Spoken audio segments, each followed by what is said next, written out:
abbaa manaa gaarii. Jaarsa gaarii yookaan abbaa manaa gaarii kan jedhamu nama akkamiiti? Mallattoo akkamii kan qabudha? Dubartootni hin heerumin keessattuu abbaa manaa gaarii filatuudhaaf mallattoolee kanneen keessatti ilaalaa itti heeruma. Namni mallattoo armaan gadii kana qabu akka isin jalan dabarre yoo argattan takkatti malitti heeruma.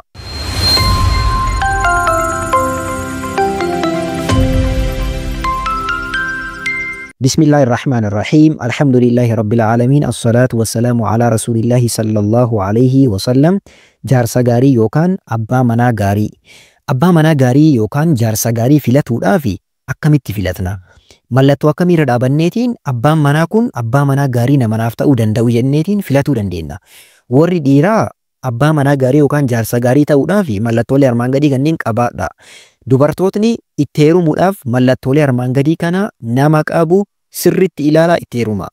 Yoo mallattoolee armaan gadii kanneen irraa argartan xiqqoo mallee garanaa garas illee hin jedhinaa takkatti himaan nama san itti heeruma. Namni mallattoo 17 armaan gadii kana qabu dhugamatti nama milkaayaadha, nama cimaadha. Namni akkasiin jalan dabarre rabbiin isiniif haa hiru jedha. Viidiyoo kana akka namoota hedduu bira gahuuf namoonni hedduun akka irraa fayyadamaniif laayikii 1000 haa galchinu. Laayik godhaatiin eegala. Jaarsa gaariin islaamummaan akkuma dubartootaaf dhiirri dubartii gaarii filatuudhaaf ajaje akkasuma dubartootni illee dhiira gaarii akka filatan ajajjee jirti. Dubartiinis dhiira gaarii filatuu qabdi jechuudha. Dubartiin jaarsa gaarii filatuun maaliif barbaachise jennaan milkii har'aa fi milkii boruullee isii ta'a jechuudha. Dubartiin gariin wallaahi waan nama jibbisiisu dubartii gaarii tan taate abbaa manaa fokkataa nama akhlaaqa gadhee qabu nama bakka waan barbaachisaa hin taane keessa seenu ka ulaagaa armaan gadii kanneen hin qabne nama akkasitti heerumte diiniin isiillee jalaa badee bareedumni isiillee qabeenyi isiillee wanti hundi ka jalaa badu kanarraa kaka'ee jechuudha. Mallattoolee armaan gadii 17 kanneen ulamaa'iin quraanaa fi hadiisa irra dhaabataniitiin kan ibsanidha. Tokko isaatiin inshaallah wajjin haa ilaallu. Mallattoolee jaarsa gaarii tokkoffaa addiinu wal khuluq diinii fi khuluqa yookaan haala gaarii qabaachuu. Akkuma dhiirri dubartii haala gaarii qabdu, akhlaaqa bareeda qabdu fuudhuun isarraa barbaachisaa ta'e akkasuma dubartiin illee dhiira diinii qabu, ka khuluqa bareeda qabu itti heerumuu qabdi jechuudha. Diinii yoo jedhamu namoonni hedduu yeroo baay'ee ni dogongoro. Diinii yoo jedhamu nama salaatu yookaan ammoo nama areeda bichaa qabu, nama akka nama itti fakkaata nama garii. Nama akkasiitii miti. Diinii jechuun maali? Waan beeku san, waan islaamummaan jedhu sani nama dalagaadhaan argisiisu jechuudha. Namni dubartii hin kabajne fakkeenya diinii hin qabu. Namni haala hin tolle haala amalli isaa namni badaa ta'e ofiin salaata, ofii areedan qaba, surreen gabaabsa mallattoo akkanaa qabaatu qofaa miti. Maa irraa mul'atu qaba jechuudha jireenya isaa keessatti tokkoffaan kana. Lammaffaan nama qura'aana irraa hubannoo qabu. Nama qura'aana irraa hubannoo qabu ta'uudha. Qura'aana irraa hubannoo qabaatuun isaa maaliif fayyadaa? Tokko isiillee akkamiin taasisa. Namni qura'aana hubate, namni qura'aana beeku dubartiin miidhu. Nama qura'aana hin beeknetu dubartii miidha. Nama qura'aana hin beeknetu dubartii hin jaalanne. Jaalala dubartiidhaaf kan hin argisiisne nama qura'aana hin beekne jechuudha. Garuu osoo qura'aana beekee nama qura'aana irraa hubannoo bareeda qabu osoo ta'e dubartii tana ni jaalataa jechuudha. Kanaaf nama qura'aana irraa hubannoo bareeda qabu ta'uu qaba. Inni sadaffaan xaaxaa kallattiilee jiraniin kan danda'u ta'u. Akkuma hadiisa Nabiyyi sallallahu alaihi wasallam dubbatan man istataa'a minkumul baa'ata falyatazawwaj. Baa'aa ka jedhamu kun ulamaa'iin kallattii garaagaraatiin hiikan. Fakkeenya Imaam Haafiz ibn Hajar faatii maal jedhanii baa'aa jechuun maali? Tokkoffaa qulqunnamtii saala nama geggeessuu danda'u. Nama dadhabaa kan hin ta'in jechuudha. Lammaffaan isii allabuu nama danda'u. Nama akkasii ta'uu qaba. Xaaxaa fuudhaa kallattii jiraniin xaaxaa bakka jireenyaan wal qabatu nama danda'u nama akkasii filatuu qabdi.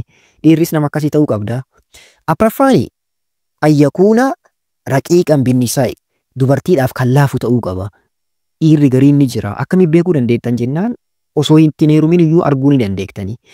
Namni dhiirri jechaan walii isin daddarbu dhiirri isinitti hin laafne ka dubartiidhaaf bakka qalbiin isaa hin laafne ka jajjabaatu dubartii irratti dhiirri akkasii jireenyaaf hin ta'u. Jireenya keessallee yoo seeni maaliidha? Dhiira bakka jallataa dubartii miidhu ta'a jechuudha. Kanaaf Nabiyyiin sallallahu alaihi wasallam amma Abu Jahmin farajulun laa yada'u casaahu an atiqihi jedhan. Abu Jahm namni jedhamu siin ta'uu jedhaniin maaliif jennaan ulee morma isaa irraa gadi hin buufatu jedhan. Dubartii dhayaa jedhani. dhiirri dubartii reebu ka jagnummaa isaa dubartii irra argisiifatuuf deemu namni akkasii isiniin ta'u. Akkasuma hadiisa lakkoofsa sadaffaa irratti mallattoo sadaffaa irra akka dubbanne keessatti xaaxaa kallattilee jiraniin kan danda'u ta'uu ka jedhu sani qabeenya qabaatuun bareedaadha jedhan. Nama qabeenya illee qabu ta'u isii qallabuudhaaf maal qabaatuu qaba? Waan ittiin isii qallabu qabaatuu qaba. Mallattoo jaarsa gaariitii jechuu kuni isii qallabuudhaaf dandeettii qabaatu. Inni shanaffaan yoo argiteen kan gammaddu. Dubartootni dhiira yoo argitan isin hin gammachiisne ittiin heeruminaa. Faayidaa wayiitiif jettanii ittiin heeruminaa. Akkam ta'uu qabaa yooma isa argite qalbiin kee bakka gammachuudhaan ka guutamu dhiira akkasiiti dhiirri gaariin. Maa jennaan jireenya keessa yeroo seentellee dhiirri akkasii si gammachiisa. Gammachuun yeroo kamuu sirraa hin baduu jechuudha. Kanaaf dhiira yeroo isa argite yeroo isa achi ilaalte gammachuun qalbii keetti si dhagaamu. Dhiirri sun dhiira gaariidha itti heerumi. Inni jahaffaani yustahabbu an yakuuna kufu'an lahaa. Nama isii madaalu ta'u. Dhiira isii madaalu ta'u waa maraanuu osoo ta'e bareeda. Fakkeenya barnootaan illee osoo nama wal madaalan ta'anii. Fakkeenya isiin doktora taate meedikaal doktorii kan nama yaaltu taate inni ammoo fakkeenya osoo sarraatanyaa wayii ta'e jireenyi mana keessatti wal madaaluu dhabuu danda'a. Haraama jechaadhaaf miti baay'isa wayii kuni. Haraama jechaaf osoo hin taane garuu jireenya gaarii jiraatuudhaaf jaarsa gaarii ta'ee mul'atuudhaaf maal ta'uu qaba osoo nama wal madaalan ta'anii. Inni osoo isii caalee bareedaadha. Fakkeenya inni qabeenya guddaa qaba isiin ammoo aguma xiqqoo osoo qabaatte yookaan qabeenya akka isaa kan osoo qabaatte bareeda. Garuu isii yoo isa caaltee argamte wal tuffatu dhufa. Akka waan isiin isa fuuteetitti ija badduudhaan wal ilaalu dhufa. Kanaaf nama wal madaalan ta'a osoo ta'anii bareeda. Umriidhaan illee fakkeenya nama osoo walitti dhiyaatu osoo ta'e. Namni umriidhaan sirri adda fagaataa ta'e yeroo baay'ee ceematu argama. Kanarra maal barbaachisaa nama isii madaalu osoo ta'e sirritti bareedaadha.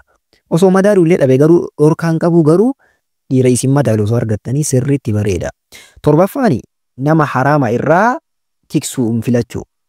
Nama haraama irraa isii tiksuu danda'u filachuu qabdi.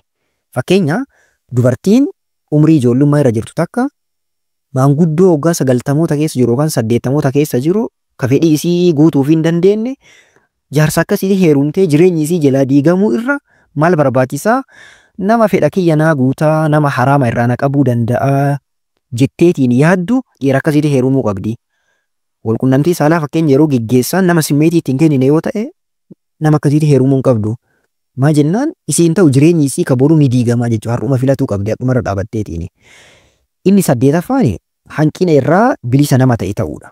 Hanqinoota garaagaraa fakkeenya Nabii sallallahu alaihi wasallam firra minal magzuumi firaaraka minal asadi jedhan. Akka leenca'ee jalaa baqattuutti nama qumaaxaa irraa baqadhuu jedhan. Nama hanqina hin qabne osoo ta'e sirri bareedaadha. Maa jennaan jireenya keessatti gammachuu itti kennuu dhabuu danda'a. Yoo ka gammachuu isii kennu ta'e rakkoo hin qabu. Garuu nama hanqina irraa qulqulluu ta'ee jireenya keessatti gammachuu isiif kennu osoo ta'e sirritti bareedaadha jechuudha. Inni 9ffaan nama maseena hin taane filachuu. Aqiima ta'uu dhabuudha. Maa dubartiin gariin yaa'u beekamaadha namni ilmoon jalan hin jiru ilmoo qabaatu barbaachisa. Nama maseena hin taane ka aqiima hin taane ka ijoollee argachuudhaaf carraa akkasii qabu nama akkasii osoo filattee sirritti bareedaadha. Waldiiguun illee akka hin dhufne jechuudha. Haga danda'ameen qoratameetiin ilaallamee osoo akkasitti wal fuudhame sirritti bareedaadha. Mallattoon itti aanu inni 9ffaan nama jabaa amanamaa ta'uudha. Dhiira jabaa as-sidqu wal amaana. Rabbiin keenya subhaanahu wa ta'ala Qur'aana keessatti inna khayra man ista'jarta al-qawiyyul amiin. Ijoolleen fakkiin waa'ee Shu'aybii irratti seenaa Nabii Muusaa keessatti abbaa isaaniitiin maal jedhanii namni jabaan namni ati qaxaratte nama akkamiiti jedhaniini nama jabaa nama amanamaa nama akkasii haa ta'uu jedhaniini. Muusaan nama akkasii ture saniif itti heerumte jechuudha. Kanaaf dhiira jabaa dhiira amanamaa ta'uudha. Dhiirri jabaan ankarre ka jedhe waa maraanuu sirritti bakka qalbii namaa guuta. Sababa kanaaf nama akkasii osoo filattanii lallaaftuu irra nama akkasii isinii wayya. Inni 11ffaan maatii gaarii keessaa kan bahe ta'u. Maatii gaarii keessaa ka bahe ijoolleen teessanillee isa fakkaatti. Sababa kanaaf dhiira maatii gaarii keessaa bahe maatii isaanii ilaaltanii qorattanii maatii akkamiiti obboleessi isaa nama akkamiiti obboleettiin nama akkamiiti maatiin abbaan haati kana ilaaltaniitiin itti heerumuu qabdanii isinis. 12ffaan nama itti gaafatamummaa bahuu danda'u ta'u. Nama itti gaafatamummaa bahuu hin dandeenye responsibilitii ofii isaati ofirra dhaabateeti nama murteessuu hin dandeenye dhiira duutuu dhiira akkasitti hin heerumina. Dhiirri duutuun ka ofirra dhaabateetiin waa murteessuu hin dandeenye borullee jireenya kee keessatti ofirra dhaabatee waa murteessuudhaaf aqwaamiin qabaatu jechuudha. Sababa kanaaf dhiira akkamii filatuu qabdan? Dhiira itti gaafatamummaa bahuu danda'u. Haadhaaf abbaan illee osoo bira jiraatuu dhabanii kophaa isaa nama waan tokko baatuu danda'u. Dhiira akkasiitii heerumaa. Akkasii argannaa irraan gorinaa. Inni 13ffaan nama rahmata gochuu fi danda'u kan isii tiksuu ta'uu qabaa jechuudha. Nama rahmata siif godhu. Lafichumattuu nama rahmata namaaf godhu. Akkasuma nama si tiksuu danda'u. Nama akkasii filatuu qabda. Namni rahmata nama birootiif hin goone siifillee rahmata hin godhu.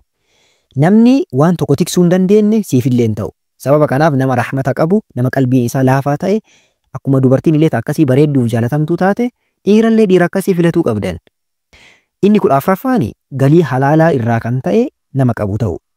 Nama galii mataa isaa qabu, galii halaalaa xiqqaatee guddatee sun rakkoon qabu jireenya keessa ni fooyya'a.